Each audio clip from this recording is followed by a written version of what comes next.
ஆண்டவர் இயேசு தம்முடைய ஊழியத்திலே அநேக விதங்களில் தமது பிரசங்கங்களை பண்ணினார். பல இடங்களில் பலவிதமான பிரசங்கங்களை பண்ணினார். அவருடைய போதகங்கள் அதிகாரமுடையதாக இருந்தது. அவருடைய பிரசங்கங்கள் மறுரூபங்களை ஏற்படுத்தினது. இப்படி அவர் செய்த அநேக பிரசங்கங்களில் பல இடங்களில் உவமைகளை கொண்டு பேசினார். உவமை என்றால் ஒரு சிறு கதைகள் மூலமாய் ஆவிக்குரிய சத்தியங்களை வெளிப்படுத்தக்கூடிய சம்பவங்களை சொன்னார். அப்படி இயேசு சொன்ன ஒரு சம்பவம், ஒரு ஐஸ்வர்யம் உள்ள தகப்பன் இருந்தார். அந்த தகப்பனுக்கு அநேக இடங்கள் இருந்தது, அநேக ஆஸ்திகள் இருந்தது, அநேக ஆடு மாடுகள் இருந்தது, அநேக வேலைக்காரர்கள் இவருக்கு இருந்தார்கள். அந்த வேலைக்காரர்கள் எல்லாம் அந்த வீட்டில் சாப்பிட்டார்கள். அவர்களுக்கெல்லாம் சாப்பாடு கொடுக்கத்தக்க அளவுக்கு இந்த தகப்பன் ஒரு ஐஸ்வர்யவானாய் இருந்தார். அது மட்டுமல்ல, விலையுயர்ந்த வஸ்திரங்கள் இந்த தகப்பன் வைத்திருந்தார். நல்ல பொன் ஆபரணங்களை இந்த தகப்பன் வைத்திருந்தார். இவர் ஒரு ஐஸ்வர்யமுள்ள தகப்பனாய் இருந்திருக்க கூடும். வேதம் அவரை குறித்து அப்படியே காண்பிக்கிறது. இந்த தகப்பனுக்கு 2 மகன்கள் இருந்தார்கள். மூத்த மகன் நல்ல ஒரு மகன் போல் அவருக்கு இருந்தார். தகப்பனுக்கு மிகவும் பிரியமான மகனாய் இருந்தார். தகப்பன் சொல்வதையெல்லாம் இந்த மூத்த மகன் கேட்டார். தகப்பன் கொடுத்த பொறுப்புகளை எல்லாம் இந்த மூத்த மகன் நிறைவேற்றினார். வயலுக்கு போ என்றால் போனார், வேலை செய் என்றால் செய்தார். இந்த தகப்பனுடைய விருப்பத்தை இந்த மூத்த மகன் பரிபூரணமாய் நிறைவேற்றினார். ஆனால் இந்த இளைய மகன் அப்படி அல்ல. இந்த இளைய மகன் சற்று வித்தியாசமானவர். தகப்பன் நேசிக்கிற விதமாய் இந்த மகன் இல்லை. இவருடைய வாழ்வு சற்று வித்தியாசமாக இருந்தது. இவருடைய பாதை வித்தியாசமாக இருந்தது. இவருடைய எண்ணங்கள் வித்தியாசமாக இருந்தது. இந்த காலை நேரத்திலே இந்த இளைய மகனை குறித்து, இந்த இளைய மகன் வாழ்வில் இருந்து சில பாடங்களை கற்றுக்கொள்ள ஆவியானவர் நமக்கு உதவி செய்வாராக. இந்த மகனை குறித்து பேசும்போதெல்லாம் இவன் ஒரு கெட்ட குமாரன் என்றே பலர் சொல்வது உண்டு. இந்த இளைய மகன் கெட்ட குமாரன், கெட்ட குமாரன், கெட்ட குமாரன் என்று சொல்வார்கள். ஆனால் இந்த இளைய மகனுடைய வாழ்வை நான் படித்த போது, இந்த இளைய மகன் வாழ்விலே நாம் அநேக நல்ல பாடங்களை கற்றுக்கொள்ள ஆவியானவர் சில சத்தியங்களை வைத்திருக்கிறார். இந்த இளைய மகன் வாழ்விலிருந்து சில நல்ல பாடங்கள், நான் இப்படி கூட சொல்லுவேன், இந்த நல்ல குமாரன் வாழ்விலிருந்து சில நல்ல பாடங்களை கற்றுக்கொள்ள ஆண்டவர் நமக்கு கிருபை தருவாராக. எத்தனை பேர் ஆமென் சொல்ல முடியும்? அல்லேலூயா. வேதத்திலிருந்து ஒரு சில வசனங்களை வாசியுங்கள். லூக்கா எழுதின சுவிசேஷம் 15ஆம் அதிகாரம் 11-12 வசனங்களை யாராவது ஒரு சத்தமாய் வாசிக்க கேட்கிறார். பின்னும் அவர் சொன்னது, ஒரு மனுஷனுக்கு 2 குமாரர் இருந்தார்கள். அவர்களில் இளையவன் தகப்பனை நோக்கி, தகப்பனே, ஆஸ்தியில் எனக்கு வரும் பங்கை எனக்கு தர வேண்டும் என்றான்.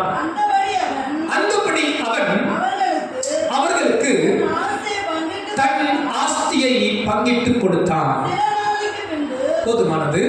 அன்பானவர்களே, இந்த இளைய குமாரன் வாழ்வில் இருந்து சில பாடங்களை நாம் கற்றுக்கொள்ளப் போகிறோம். இந்த நல்ல குமாரனாய் காணப்படுகிற இந்த மனிதனுடைய வாழ்வில் இருந்து சில சத்தியங்களை ஆவியானவர் நமக்கு சொல்லிக் கொடுப்பாராக. முதலாவது ஒரு காரியம் பாருங்கள். இந்த மகன் எப்படிப்பட்ட மகனாய் இருந்தான் என்றால், அறியாமையில் வாழ்ந்த மகனாய் இருந்தான். முதல் சத்தியம் இந்த மகனுடைய வாழ்க்கையிலே நாம் கற்றுக்கொள்ளக்கூடிய ஒரு காரியம் என்னவென்றால், இவன் அறியாமையில் வாழ்ந்த ஒரு மகன். அறியாமை, இக்னோரன்ஸ். இவனுக்கு சில காரியங்கள் தெளிவே படவில்லை. இவன் வாழ்க்கையில் சில காரியங்கள் இவனுக்கு புரியவே இல்லை. என்னன்னா நாம் பின்னால் பார்க்கிறோம், அவன் புத்தி தெளிந்தான் என்று பார்க்கிறோம். அவன் பாருங்க, இவனுக்கு புத்தி தெரியாமல் சில காரியம் இருந்தது, இவனுக்கு அறியாமல் சில காரியம் இருந்தது. இந்த இளைய குமாரனுக்கு தெரியாத சில காரியம் இருந்தது. நீங்களே கூட சொல்லலாம், நான் கேட்டால் நீங்களே சொல்லுவீர்கள். சில காரியங்களை நான் குறித்து வைத்தேன். இவன் எதெல்லாம் அறியலன்னு கேட்டீங்கன்னா, தகப்பனுடைய அன்பை அறியவில்லை. சொல்லுங்க, தகப்பனுடைய அன்பு அறியல. அப்பாவோட ஸ்நேகத்தை, நேசத்தை இவன் அறியவில்லை. அடுத்து பாருங்க, தகப்பன் நமக்கு தேவைன்றத அறியல. இவன் என்ன கேட்கிறான், அப்பாட்ட போய் எனக்கு வரும் பங்கை தாங்க அப்படின்னு வாங்கிட்டு பிரிஞ்சு போகத்தான் நினைச்சாலே ஒழிய அப்பா கூட இருக்குன்னு நினைக்கல. அப்ப பாருங்க, இவன் எதை தெரிஞ்சுக்கலன்னா, எதை அறியலன்னா, அப்பாவோட முக்கியத்துவத்தை அறியல. அப்பா நமக்கு வேண்டும் அப்படின்னு இவன் அறிஞ்சுக்கல. ரெண்டாவது பாருங்க, அடுத்து பாத்தீங்கன்னா இவனுடைய பொறுப்பை இவன் அறியல. நான் இந்த வீட்டுல ஒரு நபர் அப்படின்றத இந்த இளைய மகன் அறியவே இல்லை. அடுத்து பாத்தீங்கன்னா பணத்தோட மதிப்பை இவன் அறியல. இப்படி அநேக காரியங்கள் இவன் அறியாமையிலே இருந்தான். எல்லாரும் எப்படி சேர்ந்து சொல்லுங்க, அறியாமை ஒரு இருள், அறியாமை ஒரு பாவம். நம்ம அறியாம செய்த சில காரியங்கள் கூட நம்ம வாழ்க்கையில பெரிய பாதிப்பை கொண்டு வந்துடும். இந்த இளைய மகன் பாருங்களேன், அறியாமையில செஞ்ச சில காரியங்கள் இவன் வாழ்க்கையில பெரிய பாதிப்பை கொண்டு வந்தது. ஆனா அதே இவன் பாத்தீங்கன்னா நிறைய காரியம் அறிஞ்சிருந்தான், நிறைய காரியம் இவனுக்கு என்ன பண்ணுது, தெரிஞ்சிருந்துச்சு. சொல்லுங்க பார்க்கலாம், என்ன தெரிஞ்சிருந்துச்சு? இவனுக்கு நல்ல நண்பர்கள் பத்திலாம் தெரிஞ்சிருந்துச்சு, நல்லா ஊர் உலகம் சுத்துறதெல்லாம் தெரிஞ்சிருந்துச்சு. இது மாதிரி நிறைய சொல்லலாம். நீங்க வீட்டுல கொஞ்சம் தியானிச்சு பாருங்களேன்.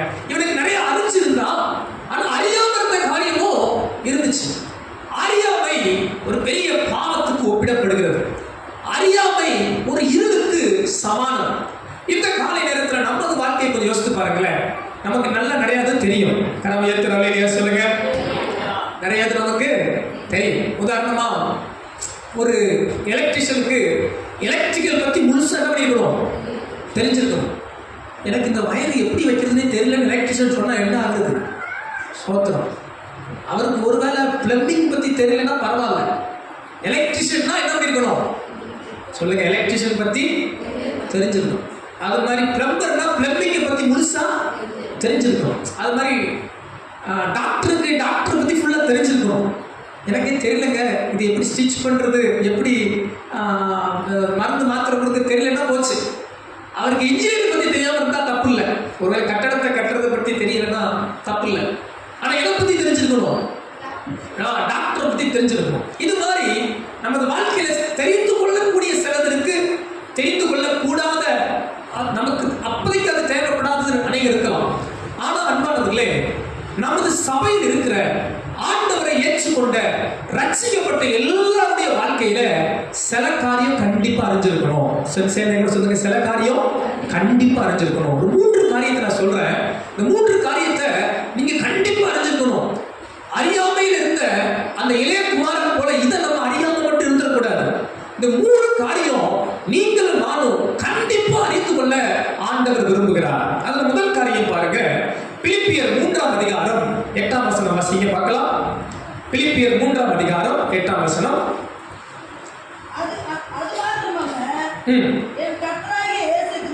என் கர்த்தராகிய இயேசு கிறிஸ்துவை அறிகிற அறிவின் மேன்மைக்காக எல்லாவற்றையும் நஷ்டம் என்று எண்ணிக்கொண்டிருந்தேன். ஆமென் சொல்லலாமா? அல்லேலூயா. அப்ப நீங்களும் நானும் எதை நல்லா அறிஞ்சிருக்குன்னு கேட்டீங்கன்னா, சபையில் இருக்கிற அன்பு தேவ பிள்ளைகளே, நீங்களும் நானும் எதை நல்லா அறியணும்னு கேட்டீங்கன்னா, கர்த்தரை அறிகிற அறிவு நமக்கு ரொம்ப அவசியம். கரம் ஏற்று அல்லேலூயா சொல்லுங்க, நல்லா கையை உயர்த்தி சொல்லுங்க, இயேசுவை நம்ம நல்லா அறிஞ்சிருக்கணும். பக்கத்துல பார்த்து கேளுங்க, இயேசு உங்களுக்கு தெரியுமா? ஒரு 5 நிமிஷம் இயேசுவை பத்தி சொல்லுங்கன்னா, ஐயோ இயேசுவா அப்படின்னு இருக்கக்கூடாது. இயேசு யாருங்க அப்படின்னு நம்மகிட்ட கேட்டுறக்கூடாது. உங்களை பார்த்து யாராவது இயேசுவை குறித்து ஒரு 5 நிமிஷம் சொல்லுங்கண்டா என்ன பண்ணிடக்கூடாது? இயேசுவா? ஆமாம், ஆக்சுவலி இயேசு சொல்லுவாங்க, ஆண்டவருந்துவாங்க, ரட்சகருந்துவாங்க. இயேசுனா இயேசுதான். இயேசு யாருன்னு கேட்டால் சிலர் என்னது, இயேசுதான் இயேசுதான் அப்படின்ற மாதிரி இருக்கக்கூடாது. பவுல் சொல்றாரு பாருங்க, கர்த்தரை அறிகிற அறிவின் மேன்மைக்காக எல்லாவற்றையும் நஷ்டமும் குப்பையுமாக விட்டாராம். நான் தனிப்பட்ட முறையில் உங்களை கேள்வி கேட்கிறேன், உங்களுக்கு இயேசுவை நீங்க அறிஞ்சிருக்கிறீங்களா? சோத்திரம். என்ன ஒரு கஷ்டம், என்ன ஃபர்ஸ்ட் எப்படி கேட்டீங்க? அச்சிக்கப்பட்டு ஞானஸ்தானம் எடுத்து அபிஷேகம் பெற்று எத்தனை வருஷம் விசுவாசி நான் தெரியுமா? என்னைய பார்த்து இயேசுவை தெரியுமான்னு கேட்குறீங்க. வசனம் சொல்லுது, அவர் அறிகிற அறிவிலே வளருங்கள். அவர் அறிகிற அறிவுல நாளுக்கெல்லாம் நீங்க வளரணும். மூளை அறிவு அல்ல, மூளை அறிவு உலகத்தான் கூட சொல்றான். யார் உண்மையான தெய்வம் கேட்ட யார் சொல்லுவாங்க தெரியுமா? இவன் ரோட்ல போறவங்க கேட்டு பாருங்க, மற்ற மார்க்கத்தான் சொல்லுவாங்க. நீங்க என்ன இயேசுவ தேவன் சொல்றது? ஏன் பிசாசு சொல்றான். சோத்திரம். யார் சொல்றா? பிசாசு. என்ன சொல்றான்? வசனம் சொல்றது, தேவன் ஒருவர் உண்டென்றும் அதை அறிஞ்சவன் நடிக்கிறானா. நமக்கு சோத்திரம் அல்லேலூயா, அவனுக்கு தெரிஞ்சிருக்கு. ஆனா நீங்களும் நானும் அவர் அறிகிற அறிவுல எவ்வளவு வளர்ந்துருக்கணும், எவ்வளவு முன்னேறி இருக்கிறோம், எவ்வளவு பெருகி இருக்கிறோம்? இந்த கேள்விக்கு பதில உங்க கையில விடுறேன். நீங்க இயேசு எவ்வளவு அறிஞ்சிருக்கிறீங்க? மூளையில அல்ல, இயேசு ஆண்டவர்ன்றது அல்ல. நீங்க தனிப்பட்ட முறையில கர்த்தரை அறிகிற அறிவில வளர்ந்துருக்கிறீங்களா? தனிப்பட்ட முறையில இயேசுதான் ஆண்டவர் தெரிஞ்சிருக்கிறீங்களா? தனிப்பட்ட முறையில இயேசு ரட்சகர் தெரிஞ்சிருக்கிறீங்களா? தனிப்பட்ட முறையில கர்த்தர் நல்லவர் என்பதை ருசித்து பார்த்திருக்கிறீங்களா?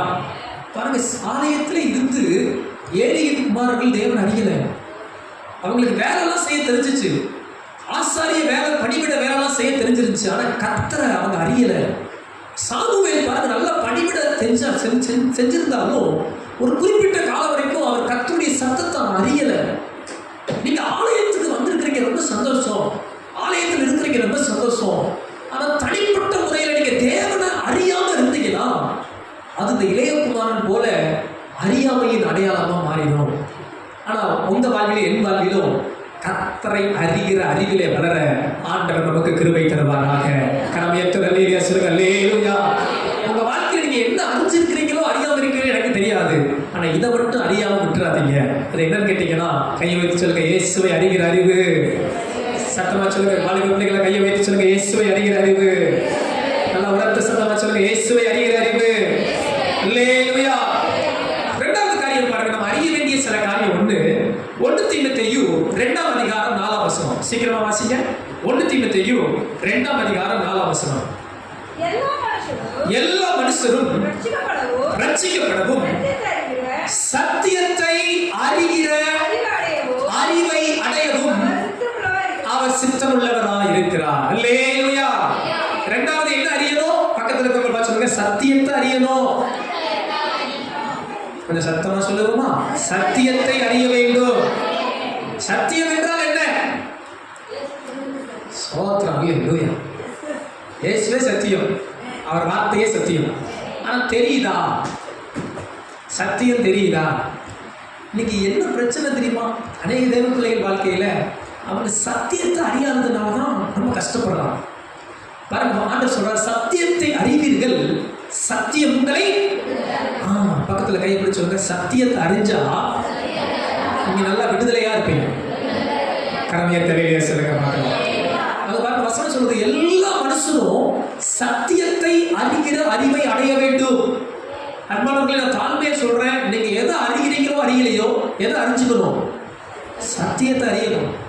வேத சத்தியத்தை நீங்க நல்லா அறிஞ்சிட்டீங்கன்னா உங்க வாழ்க்கை ஒரு ஆசீர்வதிக்கப்பட்ட வாழ்க்கையா இருக்கும். கரமையத்திராமே சொல்லலாமா? முதல்ல நம்ம எதை நல்லா அறியணும்? முதல்ல என்ன அறியணும்? முதல்ல யார் ரொம்ப நல்லா அறியணும்? ஆமாங்க, இயேசு ஒருத்தர் இருக்கிறாருங்க. அவர் ஒரு அம்மா என்ன சொன்னாங்க, ஒரு அம்மா என்ன சொன்னாங்க, இந்த தாடிக்காரர் இருக்கிறாரே, தாடிக்காரர் கேஸில் போய் பார்த்துட்டு வந்தாங்களான்னு தெரியல, தாடிலாம் வச்சிருந்தாரு. இந்த தாடிக்காரர் என்னை வச்சுட்டு என் வாழ்க்கையில் என்னதான் நினச்சிருக்கிறான்னு தெரியல, இஷ்டத்துக்கு என்னை போட்டு வாங்குறாரு. யாரா? ஏசுனாரு. இவங்களை இஷ்டத்துக்கு போட்டு வாங்குறாங்க. இவங்க அறிஞ்ச அறிவை பாருங்க. அவர் யாரும் தாடிக்காரர். சரி, எப்படியும் அறிஞ்சா சரி. இயேசுவை நீங்க அறிஞ்சிருக்கிறீங்களா? தனிப்பட்ட முறையில் அறிஞ்சிருக்கிறீங்களா?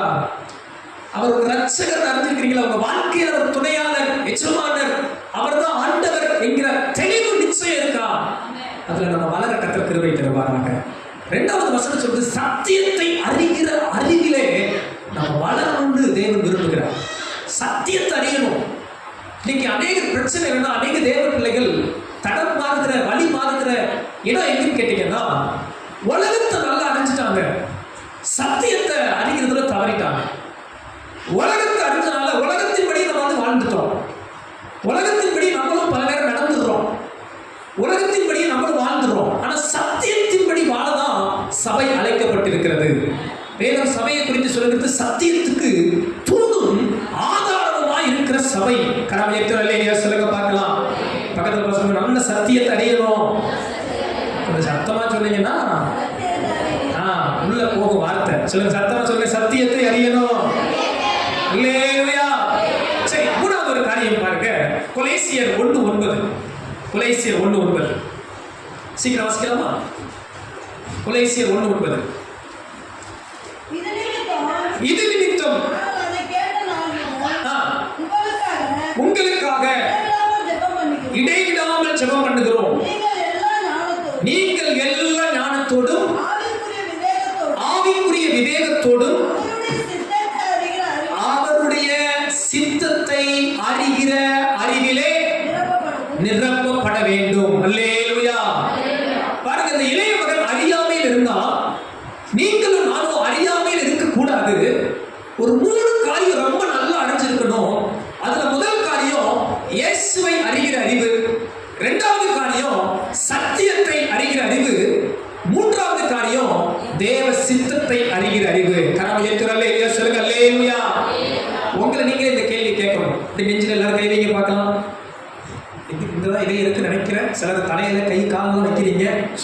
இதயம் எங்க இருக்கு?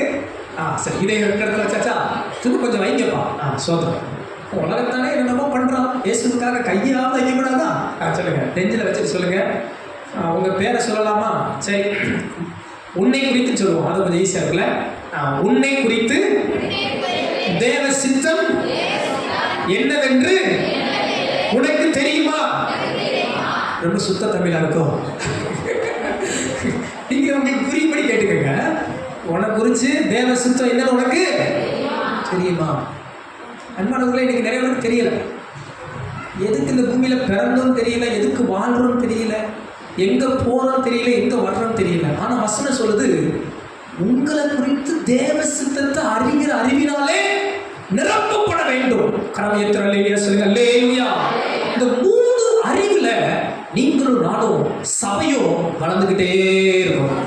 பாருங்க, சபைக்குள்ள இருந்துட்டு இந்த 3 நீங்க அறியாம விட்டுட்டீங்கன்னா அந்த இளையகுமாரன் மாதிரி அறியாமையிலேயே நம்ம வாழ்ந்துருவோம். தகப்பனை குறித்து அறியாம வாழ்ந்துருவோம். தகப்பனுடைய முக்கியத்துவத்தை குறித்து அறியாம வாழ்ந்துருவோம். தகப்பன் எவ்வளவு தேவை என்பதை அறியாம வாழ்ந்துருவோம். பணத்தோட மதிப்பு தெரியாம வாழ்ந்துருவோம். நம்ம அந்த வீட்டுல எவ்வளவு பொறுப்பான ஆளு என்பதை தெரியாம வாழ்ந்துருவோம். அது மாதிரி அறியாமையில் அந்த இளையகுமாரன் இருந்தது போல நாமும் தேவ ராஜ்யத்துல ஒரு அறியாமையின் பிள்ளைகளா வாழ்ந்திடக்கூடும். ஆனா இந்த காலை நேரத்தில் இந்த 3 காரியம், தேவனை அறிகிற அறிவு, சத்தியத்தை அறிகிற அறிவு, தேவ சித்தத்தை அறிகிற அறிவில் வளருவோமானால் நீங்களும் நானும் ஒரு ஆசீர்வதிக்கப்பட்ட பிள்ளையா இருப்போம். கரங்களை தட்டி ஒரு அல்லேலூயா சொல்லலாமா? அல்லேலூயா, அல்லேலூயா. அறியாமையோட ஆபத்தை நான் சொல்றேன், கவனிக்க. அறியாமையோட ஆபத்தை கவனிக்க. ஒரு முறை பல ஆண்டுகளுக்கு முன்பு, பல 100 வருடத்துக்கு முன்பு ஒரு வீட்டில் ஒரே ஒரு மகன் இருந்தார். அந்த தாய் ரொம்ப கஷ்டப்பட்டு அந்த மகனை படிக்க வச்சாங்க. ரொம்ப கஷ்டப்பட்டு அந்த மகனை முன்னேற்றினாங்க. நல்லா படிச்சா, நல்ல வேலை பார்த்தார், நல்ல பயங்கரமான உத்தியோகத்துக்கு வந்துட்டார். நல்ல ஒரு ப்ரமோஷன் கிடைத்தது. தாயை விட்டுட்டு வெளியூருக்கு போய் வேலை செய்ய வேண்டிய நிலைமை. அவர் அம்மாவை விட்டுட்டு அந்நாட்டில் ஃபோன்லாம் இல்லை, லெட்டர் தான், டெலிகிராம் தான். அம்மாவை விட்டுட்டு தொலை தூரத்துக்கு போய் வேலை பார்த்தா அந்த மகன் ஒவ்வொரு மாதமும் வருமானத்தை ஈட்டி மாதம் தோறும் செக் அம்மாவுக்கு அனுப்புவாங்களாம். செக் பார்த்துருக்கிறீங்களா? பேங்க்ல செக் கொடுப்பாங்கல்ல, அது மாதிரி செக் அனுப்புவாங்களாம். இந்த மகன் நினைத்தார், என் தாய்க்கு நான் அனுப்பின பணத்தை வச்சு அம்மா நல்லா சாப்பிட்டு நல்ல ட்ரெஸ் உடுத்தி சூப்பரா அழகா இருப்பாங்கன்னு சொல்லி பல ஆண்டுகளுக்கு பின்பு இந்த அம்மாவை சந்திக்க இந்த பையன் வந்து பார்த்தா வீடு ஏற்கனவே இருந்தது காட்டிலும் மோசமா இருந்துச்சு. குடிசை வீட்டில் தான் அந்த அம்மா வாழ்ந்தாங்க. கஞ்சிக்கும் கூழுக்கும் கஷ்டப்பட்டு இருந்தாங்க. இந்த பையன் கண்ணீர் விட்டுட்டார், உடைச்சிட்டார். என்னடா மாசம் நம்ம அவ்வளவு சம்பாதிச்சு அம்மாவுக்கு மாசம் தோறும் லட்சங்களை செக்கில் அனுப்பி வச்சோம், அம்மா காசு வாங்கி என்ன பண்ணாங்கன்னு போய் சண்டை போட்டு போக, என்னம்மா உனக்கு நான் எவ்வளவு பணம் அனுப்பினேன், எவ்வளவு லட்சங்கள் அனுப்பினேன், குடிசை வீட்டில் உட்கார்ந்து இருக்கிற, வீட்டில் அரிசி இல்லை, பருப்பு இல்லை, சாப்பாட்டுக்கு வழி இல்லாத அந்த மாதிரி உட்கார்ந்து இருக்கிற அப்படின்னும் நெஞ்சில் அந்த மாதிரி சொன்னாங்களா? என்னப்பா உன்னைய படிக்க வச்சு வாழ வச்சு உன்னைய முன்னேற்றி விட்டு எனக்கு மாசம் ஒரு 1000 ரூபா அனுப்பக்கூடாதா? நீ வெறும் கலர் பேப்பர் அனுப்பி வச்சிருக்கிற. இந்த கலர் பேப்பரை வச்சு நான் என்ன பண்றது? இந்த கலர் பேப்பரை வச்சு யார் காசு கொடுப்பா? 1000 ரூபா நோட்டு அனுப்பியிருக்கலாம்ல, 1000 ரூபா அனுப்பியிருந்தா நான் வாங்கி அதை வச்சு செலவு பண்ணி நல்லா வாழ்ந்துருப்பனே அப்படின்னு தான் நான் பிரதருக்கு புரிஞ்சிச்சான். எங்க அம்மாவுக்கு இந்த செக்கோட மதிப்பு தெரியல. எங்க அம்மாவுக்கு இந்த செக்கோட மதிப்பின் அறிவு இல்லை. அறியாமையில் இருந்தனால்தான் நான் லட்சங்கள் அனுப்பினாலும் கூட அந்த அம்மாவுக்கு அதை மாற்றி பணமாக்க தெரியல. அன்பு தெய்வ பிள்ளைகளே, தேவ ராஜ்யத்துல அறியாமை ஒரு பெரிய ஆபத்து. நீங்களும் நானும் இந்த 3 காரியங்களில நாளுக்கு நாள் அறிந்து வளருவோமானால் நிச்சயம் விசுவாசிக்கிறேன், தேவன் உங்கள் வாழ்வில் பெரிய ஆசீர்வாதங்களை வைத்திருக்கிறார், பெரிய நன்மைகளை வைத்திருக்கிறார், பெரிய உயர்வுகளை வைத்திருக்கிறார். அல்லேலூயா. 2வது காரியம் பாருங்க, இந்த இளையகுமாரன் வாழ்வில் நம்ம கற்றுக்கொள்கிற பாடம் லூக்கா 15ஆம் அதிகாரம் 13ஆம் வசனம். லூக்கா, சில காலத்துக்கு பின்பு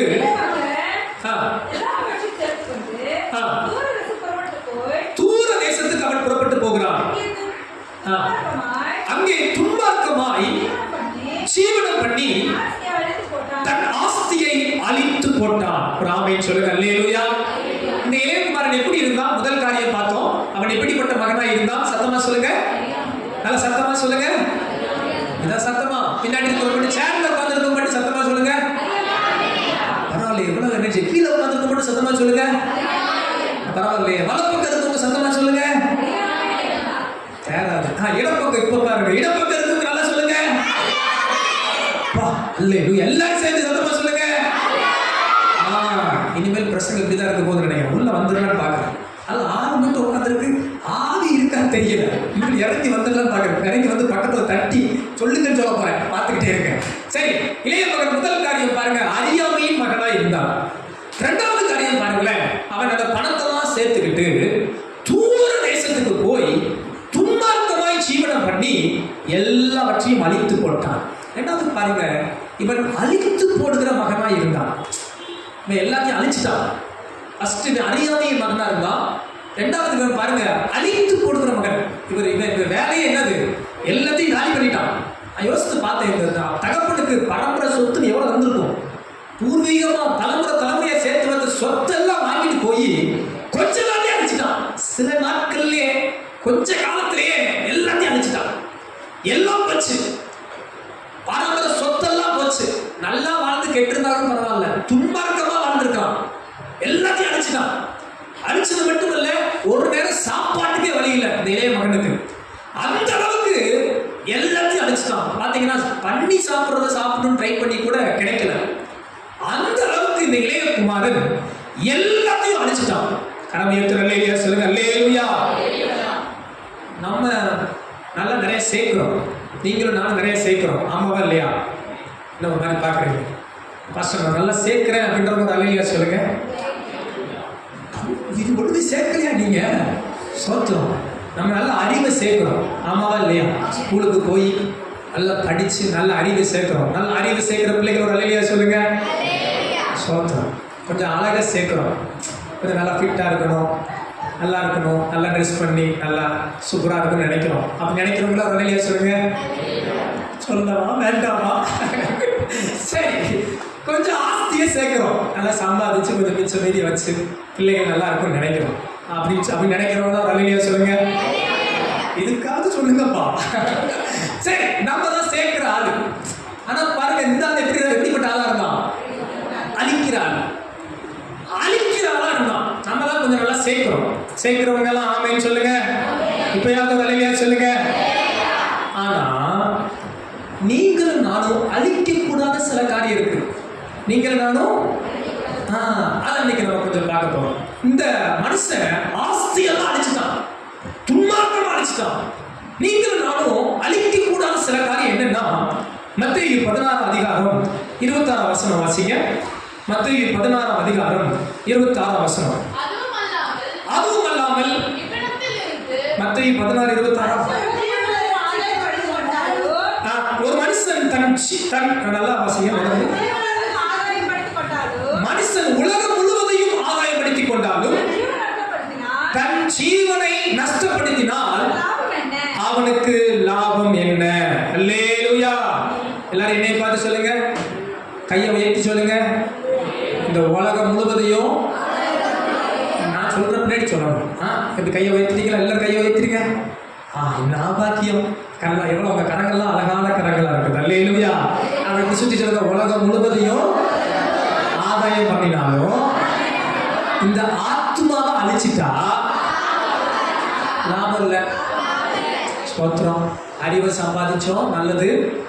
அழகெல்லாம் சம்பாதிக்கிறோம், நல்லது. ஆஸ்தியெல்லாம் சம்பாதிக்கிறோம், நல்லது.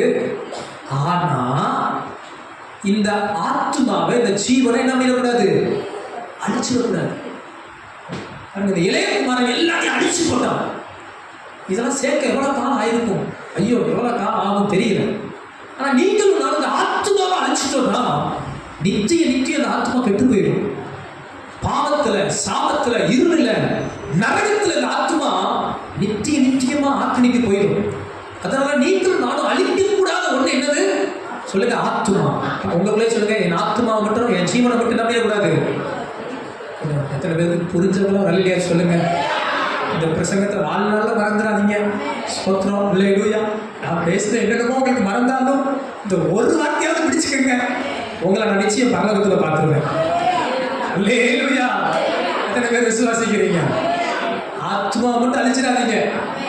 சொத்து போனா கூட சேர்த்துருவீங்க, சுகம் போனா கூட ஏதாவது அப்படி இப்படி தாக்கு பிடிச்சி ஓடிடுவீங்க. ஆத்மாவை கெடுத்துடாதீங்க. பாவத்திலேயோ உலகத்திலேயோ பொல்லாத வழிகளிலேயோ உங்க ஆத்மாவை கெடுக்காம காக்க கர்த்தர் உங்களுக்கு கிருபை தருவாராக. அல்லேலூயா. ரெண்டாவது பாத்தீங்கன்னா நம்ம அழிக்கக்கூடாத ஒண்ணு, எபேசியர் 5ஆம் அதிகாரம் 16ஆம் வசனம் வாசிங்க. எபேசியர் 5:16 அதிகாரம் 5ஆம் அதிகாரம் 16ஆம் வசனம். நாட்கள் பொல்லாதவைகளானதால் காலத்தை பிரயோஜனப்படுத்திக் கொள்ளுங்கள். ஒரு ஆமென் சொல்லலாமா?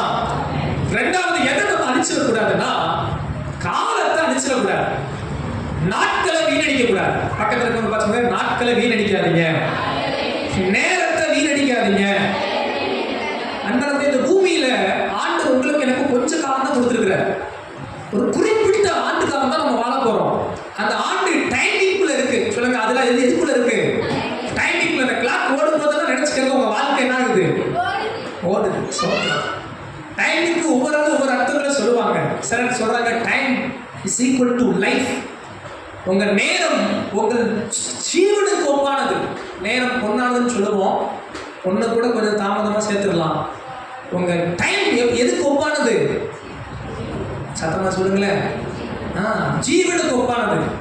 நமக்கு அப்படி ஆண்டு கொடுத்துருந்தா தெரிஞ்சிருக்கும். உனக்கு 25,000 நாள் தான், ஆனால் கணக்குப்படி அப்படிதான் 70 பலத்தின் மீதியால் 80. ஒவ்வொரு நாளும் உங்க லைஃப்க்கு ஒரு காலண்டரை கர்த்தர் கொடுத்துருந்தாருன்னா, ஆகா என்ன ஓடுது தெரியுமா? சும்மா படுக்க தோணாது, சும்மா ஊர் சுத்த தோணாது, சும்மா உலகம் சுத்த தோணாது. உதாரணமா சிஸ்டர் அவங்களுக்கு ஒரு காலண்டர் கொடுத்த ஆண்டவர், சிஸ்டர் 25,000 நாள் தான், ஒவ்வொரு நாளும் இந்த காலண்டர் ஒரு பேப்பரை கிழிக்கும் போது உங்க லைஃப்ல என்ன ஆகுது? ஒரு பேப்பர் கிழியுது அப்படின்னா என்ன எப்படி இருக்கும்?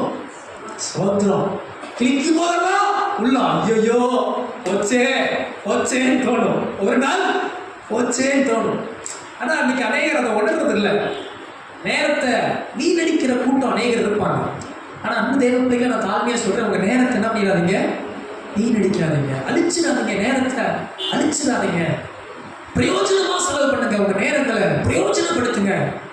ஆவிக்குரிய காரியத்துல பிரயோஜனப்படுத்துங்க, பூமிக்குரிய காரியத்துல பிரயோஜனப்படுத்துங்க. இது கர்த்தர் தந்த வாழ்க்கை, கர்த்தர் தந்த ஜீவன்.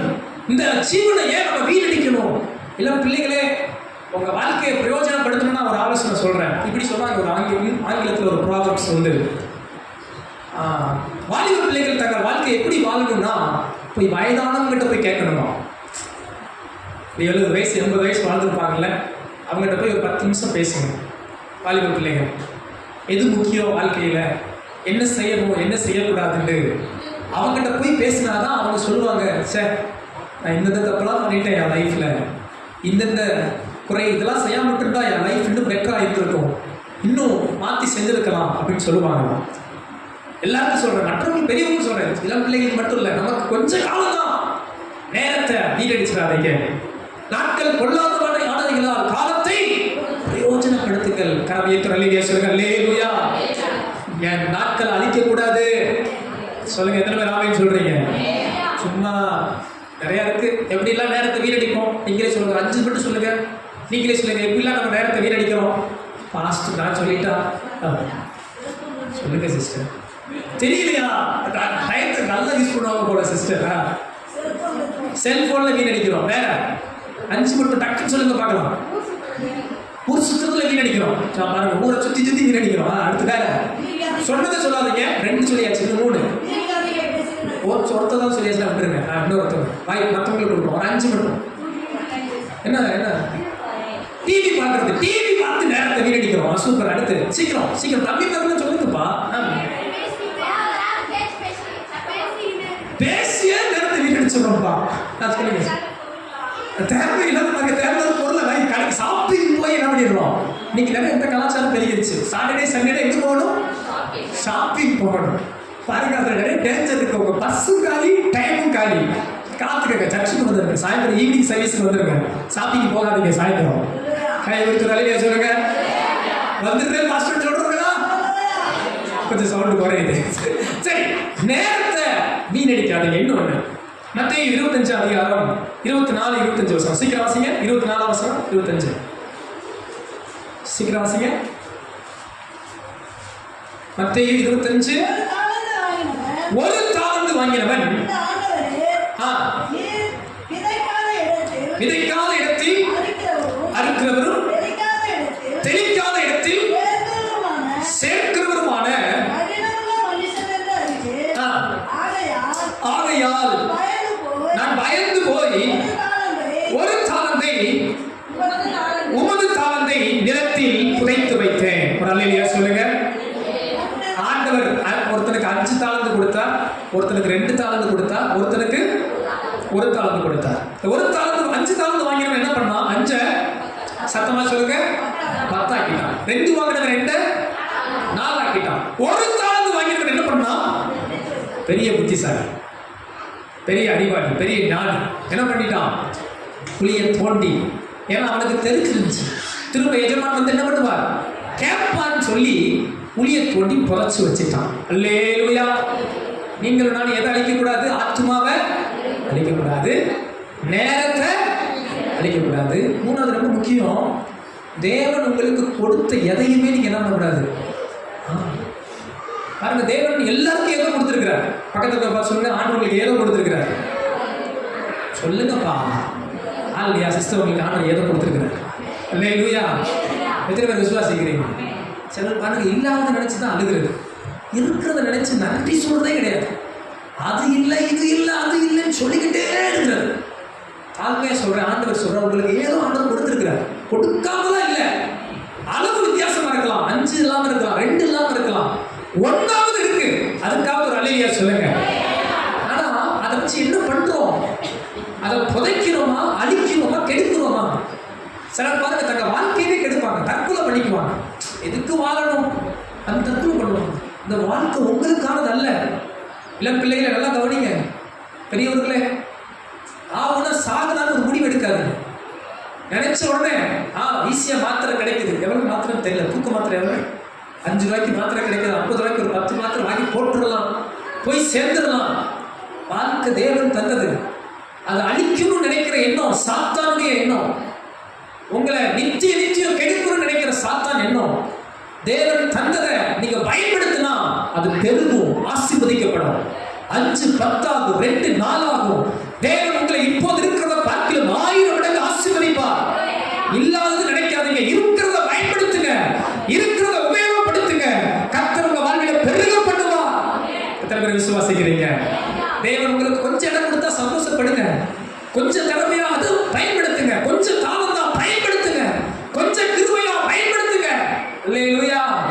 உங்களுக்கு தேவன் வாழ்க்கையை கொடுத்திருக்கிறார், கணவன் மனைவி பிள்ளைகளை கொடுத்திருக்கிறார், ஒரு நல்ல வேலையை கொடுத்திருக்கிறார்.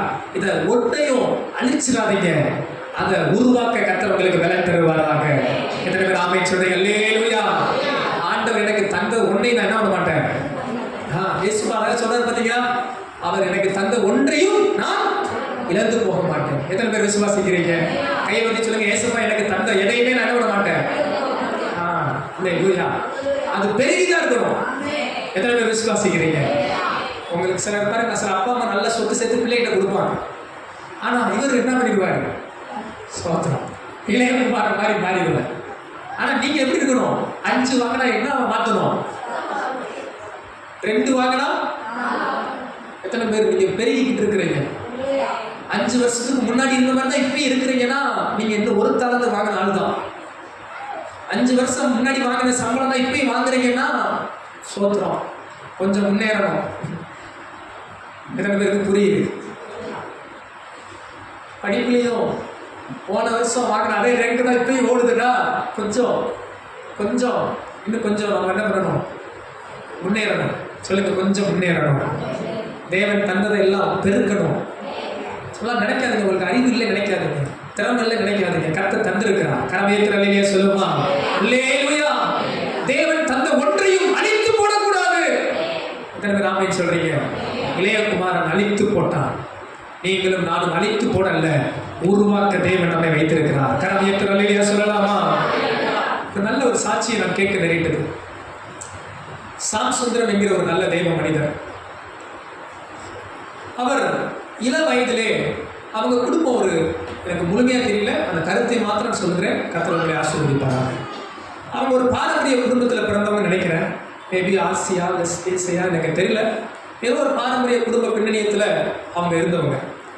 அவர் வேலைக்கு வெளி ஊர் வரும்போது ரட்சிப்பின் சுவிசேஷத்தை அறிந்து இயேசுவை ஏற்றுக்கொண்டார். இயேசுவை ஏற்றுக்கொண்டே இவருக்கு ரொம்ப சந்தோஷம் தான். இவருக்குள்ள ரட்சிப்பு வந்தது, இவருக்குள்ள தேவ பிரசன்னம் வந்தது. இவர் வசனத்துக்கு ஒப்பு கொடுத்து, ஞானஸ்தானத்துக்கு ஒப்பு கொடுத்து, மூழ்கி ஞானஸ்தானம் எடுத்து ஆண்டுக்குள்ள வளர ஆரம்பிச்சார். இதை தன் கடிதம் மூலமா தனது அண்ணனுக்கு அனுப்பினாராம். ஆனால் நம்ம சும்மா பாரம்பரியத்தை நம்பிக்கிட்டு இருக்கிறோம், நம்ம சும்மா கட்டுக்கதைகளை நம்பிக்கிட்டு இருக்கிறோம். வசனத்தை நம்ம அறிந்து கொண்டு இயேசுவா பிள்ளையா மாறணும், வசனத்துக்கு செவி கொடுக்கணும், மூழ்கி ஞானஸ்தானம் எடுக்கணும், ஆண்டுக்குள்ள வளரணும் அப்படின்னு கடிதம் அனுப்புவாராம். அவங்க அண்ணன் வாங்கி வாங்கி படிச்சுட்டு, நீ பைத்திய மாதிரி எழுதுறப்பா, அந்த லெட்டரை தூக்கி தூக்கி போட்டாராம். இப்படி காலம் உருண்டு ஓடினது. காலம் உருண்டு ஓடி அந்த தேவசுந்தர ஐயா ஊழியத்துக்கு ஒப்பு கொடுத்து இன்னைக்கு கத்தருக்குள்ள மறைத்துட்டாங்க. அநேக 1000 ஆத்மாக்களை ஆதாயம் பண்ணி ஒரு நல்ல போதகராக மாறிட்டார். அவங்க அண்ணன் ஒரு 70 வயசுல மனம் திரும்பி ரசிக்கப்பட்டு அந்த தம்பிகிட்ட சொன்னாராம், நான் ஞானஸ்தானம் எடுக்க போகிறேன், உன் கையில் தான் நான் ஞானஸ்தானம் எடுக்கணும் அப்படின்னுனையும் அவர் சென்னைக்கு சர்ச்சுக்கு வந்தாராம். வந்தோடனே இந்த தேவசுந்தர ஐயா நீங்கள் ஒரு சின்ன சாட்சி சொல்லுங்கன்னு சொன்னபோது அவங்க அண்ணன் மைக்கை வாங்கி சொன்னாராம், என் தம்பிக்கும் எனக்கும் ஒரே நேரத்தில் தான் ரட்சிப்பின் வசனம் வந்தது. என் தம்பி வீணடிக்காமல் ஏற்றுக்கொண்டு இன்னைக்கு 10,000 மக்களுக்கு ஒரு நல்ல போதகராக ஆசீர்வாதமாக இருக்கிறார். நான் சுமார் ஒரு 50 ஆண்டு காலத்தை வீணடிச்சுட்டு இன்னைக்கு தான் நான் ஞானஸ்தானத்துக்கு என்னை ஒப்பு கொடுத்துருக்கிறேன். இவ்வளவு காலத்தை நான் வீணடிச்சிட்டேன், நான் ரொம்ப வருத்தப்படுறேன் அப்படின்னு சொன்னார். தேவ பிள்ளைகளே, இந்த இளையகுமாரன் எவ்வளவோ காரியத்தை அழித்து போட்டான். நீங்கள் நான் அழித்து போட அல்ல, நீங்கள் நான் அநேகருக்கு ஆசீர்வாதமாக இருக்க தேவன் தெரிந்து கொண்டிருக்கிறேன். நம்ம ஆத்மா அழிந்து விடக்கூடாது, நமது காலங்கள் வீணடித்து போய்விடக்கூடாது, நமக்கு தேவன் தந்த எதுவும் அழிந்து விடக்கூடாது. எத்தனை பேர் ஆமென் சொல்றீங்க? அல்லேலூயா. கரங்களை தட்டி ஆண்டவருக்கு நன்றி சொல்லுவோம். அல்லேலூயா. கடைசி ஒரு காரியம் சுருக்கமா, இந்த மகன் அறியாமையின் மகனாய் இருந்தார், அழித்து போடுகிற மகனாய் இருந்தார். கடைசி ஒரு காரியம் எல்லாரும் சேர்ந்து வாசிக்க போகிறோம். லூக்கா 15ஆம் அதிகாரம். வேதத்தை எல்லாரும் திருப்பிக் கொள்ளுங்கள். லூக்கா எழுதின சுவிசேஷம் 15ஆம் அதிகாரம், புதிய ஏற்பாட்டிலே பக்கம் 106வது பக்கம், 13ஆம் வசனத்திலிருந்து 17ஆம் வசனத்திலிருந்து வாசிக்கலாம். 17ஆம் வசனத்திலிருந்து 23ஆம் வசனம் வரை சேர்ந்து வாசிக்க போகிறோம். லூக்கா 15 17ஆம் வசனத்திலிருந்து. அவனுக்கு புத்தி தெளிந்த போது அவன், என் தகப்பனுடைய கூலிக்காரர் எத்தனையோ பேருக்கு பூர்த்தியான சாப்பாடு இருக்கிறது, நானோ பசியினால் சாகிறேன். நான் எழுந்து என் தகப்பனிடத்திற்கு போய், தகப்பனே, பரத்துக்கு விரோதமாகவும் உமக்கு முன்பாகவும் பாவம் செய்தேன், இனிமேல் உம்முடைய குமாரன் என்று சொல்லப்படுவதற்கு நான் பாத்திரன் அல்ல, உம்முடைய கூலிக்காரனில் ஒருவனாக என்னை வைத்துக் கொள்ளும் என்பேன் என்று சொல்லி எழுந்து புறப்பட்டு தன் தகப்பனிடத்தில் வந்தான். அவன் தூரத்தில் வரும்போதே அவனுடைய தகப்பன் அவனை கண்டு மனதுருகி ஓடி அவன் கழுத்தை கட்டிக்கொண்டு அவனை முத்தம் செய்தான். குமாரன் தகப்பனை நோக்கி, தகப்பனே, பரத்துக்கு விரோதமாகவும் உமக்கு முன்பாகவும் பாவம் செய்தேன், இனிமேல் உம்முடைய குமாரன் என்று சொல்லப்படுவதற்கு நான் பாத்திரன் அல்ல என்று சொன்னான். அப்பொழுது தகப்பன் தன் ஊழியக்காரனை நோக்கி, நீங்கள் உயர்ந்த வஸ்திரத்தை கொண்டு வந்து இவனுக்கு உடுத்தி இவன் கைக்கு மோதிரத்தையும் கால்களுக்கு பாதரட்சைகளையும் போடுங்கள், கொழுத்து கன்றை கொண்டு வந்து அடியுங்கள், நாம் புசித்து சந்தோஷமா இருப்போம். அல்லேலூயா. இந்த மகன் அறியாமையின் மகனாய் வாழ்ந்தார், அழித்து போடுகிற மகனாயும் இருந்தார். இந்த இடத்திலே இந்த மகன் ஒரு ஆசீர்வதிக்கப்பட்ட மகனாகவும் மாறுகிறார். கரவையற்றவர்களையா சொல்லுவோமா? உயர்ந்த வஸ்திரம், விலை உயர்ந்த மோதிரம், கால்களுக்கு பாதரட்சை. இந்த மகனை மீண்டும் தகப்பன் அணைத்துக் கொண்டு இவன் என் மகன் என்று உரிமை பாராட்டுகிற ஒரு ஆசீர்வதிக்கப்பட்ட மகனாய் மாறுகிறார். கரவையற்றவர்களையா சொல்லலாம். அல்லேலூயா. இந்த காலையில் நீங்களும் நானும் ஒரு ஆசீர்வதிக்கப்பட்ட தேவ பிள்ளைகளாய் இருக்கிறோம். நாம் பாவத்திலும் சாபத்திலும் இருந்த நாட்களில் கர்த்தர் நம்மை மீட்டுக் கொண்டு திரும்ப அணைத்துக் கொண்டு சேர்த்துக் கொண்டு நம்மை தேவனுடைய பிள்ளைகளாகும்படி அதிகாரங்களை கொடுத்திருக்கிறார். அல்லேலூயா. சொல்லுகிறார், ஆசீர்வதிக்கப்பட்ட பிள்ளை. அல்லேலூயா. இந்த ஆசீர்வதிக்கப்பட்ட மகனா எப்போது மாறுகிறார் தெரியுமா? புத்தி தெரிகிறது. இவனுக்கு பாருங்க, புத்தி என்னாச்சா? தெரிந்தது. அல்லேலூயா. புத்தி தெளிந்தது மட்டும் அல்ல, அதை சொல்றா பாருங்க, நான் அப்பா கிட்ட போவேன். எல்லாரும் சொல்லுங்க, எங்க போகணும்? அப்பா கிட்ட வரணும். பார்த்து சொல்லுங்க, நீங்க அப்பா கிட்ட இருந்து ஆசீர்வாதமா இருப்பீங்க. அல்லேலூயா. எங்க இருக்கணும்? பக்கத்துல இருக்கணும் பார்த்து சொல்லுங்க, அப்பா கிட்ட இருக்கணும். பாருங்க, அப்பா வீட்டுல எப்போதும் என்ன இருக்கு? சந்தோஷம். சொல்லுங்க, அப்பா வீட்டுல எப்போதும் சந்தோஷம். அல்லேலூயா. ஆகாமிய கூடாரத்தில் இருக்கிறத பார்க்கிறோம், கர்த்தருடைய பிரகாரங்களில் தங்கியிருப்பது நல்லது. பாருங்க, எடுக்குமா உன என்ன வந்துச்சு? இன்னும் ஊர் சுத்திட்டு கிடக்க கூடாது, தண்ணி சாப்பாடு சாப்பிட்டு இருக்க கூடாது, இன்னும் இப்படி சாப்பாட்டுக்கு இது பண்ணி இருக்க கூடாது. எங்க போயிடணும்? அப்பா கிட்ட போயிடணும். சொல்லுங்க எல்லாம், அப்பா கிட்ட வந்துடணும். அல்லேலூயா. அடுத்து அவன் சொல்றான் பாருங்க, நான் பரத்துக்கும் உமக்கு விரோதமா என்ன பண்றேன்? அறிக்கிறான் பாருங்க, ஒத்துக்கிறான் பாருங்க, கிருபை. அல்லேலூயா. அடுத்து சொல்றான் பாருங்க, நான் இன்னும் பிள்ளையா கூட வேலை எனக்கு, நான் எப்படி இருக்கிறேன்? ஒரு வேலைக்கார மாதிரி நீங்க சொல்றதை கேட்டுக்கிட்டே இருக்கிறேன், நான் கீழ்படிச்சு இருக்கிறேன்ப்பா. இதுவரைக்கும் அதிகாரியா பிள்ளையா இருந்தது போதும், இதுவரைக்கும் நான் அழித்து போட்டது போதும், இனி நான் கீழ்படிகிற பிள்ளையா இருப்பேன். எத்தனை பேர் ஆமைன்னு சொல்றீங்க? அப்போது நம்மளுடைய வாழ்வு ஆசீர்வதிக்கப்பட்ட வாழ்வாய் மாறுகிறது. அல்லேலூயா. நீங்க அப்பா கிட்ட இருந்தீங்கன்னா, நீங்க அப்பா கிட்ட உங்களை ஒப்பு கொடுத்து வாழ்ந்தீங்கன்னா, நீங்க கீழ்பிடிச்சு இருந்தீங்கன்னா, உங்க மேல தேவன் தமது ரட்சிப்பின் வஸ்திரத்தை உடுத்தி உங்களை முத்திரமோதிரமாய் வைத்து, உங்களை தேவன் உங்கள் கால்களை பலப்படுத்தி உங்களை மீண்டும் பழைய ஸ்தானத்துக்கு உயர்த்தி உங்களை ஆசீர்வதிக்க நம் தேவன் போதுமானவராக இருக்கிறார். அல்லேலூயா. இந்த காலையில நீங்க எப்படி எந்த சூழ்நிலை இருக்கீங்கன்னு எனக்கு தெரியாது, நீங்க எப்படிப்பட்ட நிலைமையில வந்திருக்கீங்கன்னு எனக்கு தெரியாது. ஆனால் ஆண்டவர் இயேசு உங்களை ரொம்ப நேசிக்கிறார். ஆண்டவர் இயேசு உங்களை ஆசீர்வதிக்கவே விரும்புகிறார். உங்கள் மேல் தேவன் தமது தயவுள்ள சித்தத்தை வைத்திருக்கிறார், தயவுள்ள நோக்கத்தை வைத்திருக்கிறார். இந்த இளையகுமாரன் எவ்வளவு மோசமானவனா இருந்தாலும் அப்பா நேசித்துக் கொண்டே இருந்தார். இன்றைக்கு ஆண்டவர் இயேசு இருக்கிறார், நீட்டி உங்களை நேசித்துக் கொண்டே இருக்கிறார். நீங்கள் அறியாமே கூட இருக்கலாம், ஒருவேளை நீங்கள் அடித்து போடுகிற நிலைமையில் இருக்கலாம்.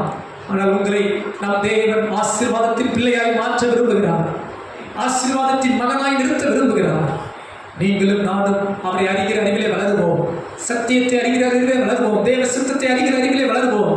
நமது ஆத்மாவை நஷ்டப்படுத்த வேண்டாம், காலத்தை நஷ்டப்படுத்த வேண்டாம், தேவன் தந்த எதையும் நஷ்டப்படுத்த வேண்டாம். அவர் கரத்தில் நம்மை ஒப்புக் கொடுப்போம், அவருக்கு கீழ்ப்படிய நம்மை ஒப்புக் கொடுப்போம்.